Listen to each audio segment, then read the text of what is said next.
Sa iba pang balita, nagpalabas ng resolusyon si Senador Antonio Trillanes IV bilang chairman ng Senate Committee on National Defense and Security na imbestigahan at suriin ng Senado ang Enhanced Defense Cooperation Agreement sa pagitan ng Estados Unidos at ng Pilipinas.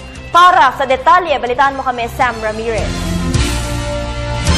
Nagsumite na ng resolusyon si Senate Committee on National Defense and Security Chairperson Antonio Trillanes IV upang tingnan at talakayin ang Enhanced Defense Cooperation Agreement o EDCA, isang kasunduan na magpapahintulot sa increased rotational presence ng mga tropang Amerikano sa ating bansa sa loob ng 10 taon.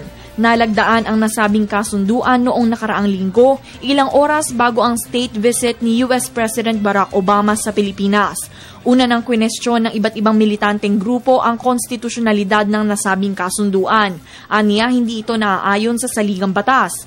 Nakasaad sa Article 18, Section 25 ng 1987 Philippine Constitution, ipinagbabawal ang foreign military bases, troops at facilities, liban na lamang kung may treaty na sasang-ayunan ng Senado.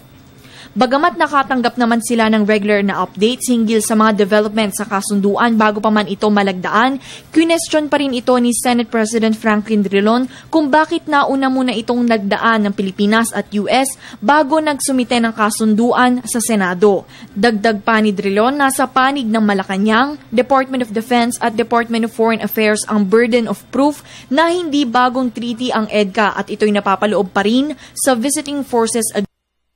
Sa panig naman ng Department of Foreign Affairs, handa silang depensahan ang nasabing kasunduan. Kung may order ang Supreme Court to submit the agreement to the Senate, then the DFA is prepared to explain and defend. Para sa Telebisyon ng Bayan, Sam Ramirez.